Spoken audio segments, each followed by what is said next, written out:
yung biyahe ng ng Batangas Mindoro na flights, I'm sorry, na biyahe po ng mga barko, no? Yung inter-island, ang sinasabi naman ng mga pasahero, baka pwedeng pakiusapan kayo, mag-Holy Week din po ngayon na wag na rin po magtaas masyado ng pamasahe. Ngayon po, 'di ba, inaasahan natin pagpasok na po ng buwan ng itong latter part ho ng Marso, Pasimana Santa na. Ano yung tugon doon sa ganung panawagan din na huwag kayong magtaas ng pamasahe para po doon sa mga uuwi ng probinsya?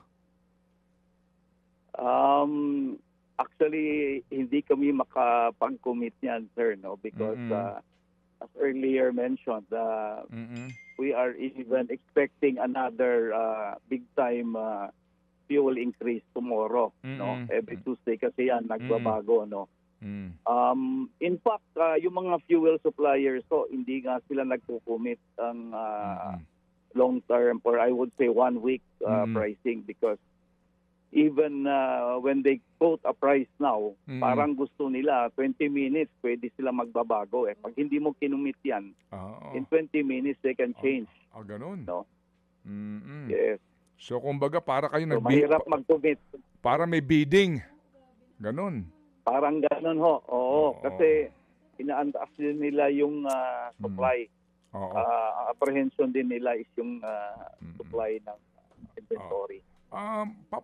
Effect ka ninyo, no, sa ekonomiya kasi nga yung goods maaapektuhan din sa presyuhan po ng pagtransport nito at saka din po baka yung supply po maapektuhan doon sa mga probinsyang binabiyahian ninyo. Sa usapin po ng labor, kapag po hindi kayo bumiyahe, ano ba ang deal nyo sa mga manggagawa nyo? No work, no pay din ba sila? Sila ba yung mga regular na empleyado? Gaano ba karami na mga manggagawa sa inyong industriya? Okay. Actually, yung sa shipping industry, hindi lang kasi basta-basta ng tao suspend ng work, no? Dahil siyempre yung barko hindi kasi pwedeng bayaan lang sa dagat na walang crew. No? But meron ding siguro magbawas na mga 30%. Kasi pwedeng pag skeletal skeletal force lang yung maiwan dahil wala namang biyahe. So yung industry natin yung buong industry, I think mga 200,000 jobs will be affected. Opo. Yung usapin, yes, o nga po, no, kapag ito nga po, ganito karami ang mga umaasa po ng trabaho sa industriyang ito. Sa usapin po ng mga loan sa bangko, naunawaan po namin ang iba po sa inyo, umuutang para pambili po ng barko, no? Pambili sa kanila pong negosyong ganyan. Yung pong usapin po ng pagbabayad ng utang sa bangko. Ganon din ho. Pag suspended na yung aming mga operations due to price of fuel or due to availability of supply, then siyempre wala na tayong pambayad sa bangko.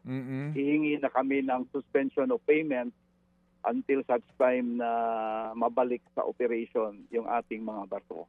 Mga kapatid, para sa iba pang mga balita at impormasyon, sundan niyo po kami sa X, Instagram, Facebook at syempre sa TikTok, True Network PH. Mag-subscribe din po kayo sa aming YouTube channel, True Network. May website din po tayo, truenetwork.ph. At pwede nyo rin po kaming mapanood sa Channel 19 ng aming True FM TV. Lagi pa rin makinig sa radyo dito po sa 105.9 True FM dahil dito, laging true sa'yo, kapatid. Dito tayo sa totoo, tunay at tapat.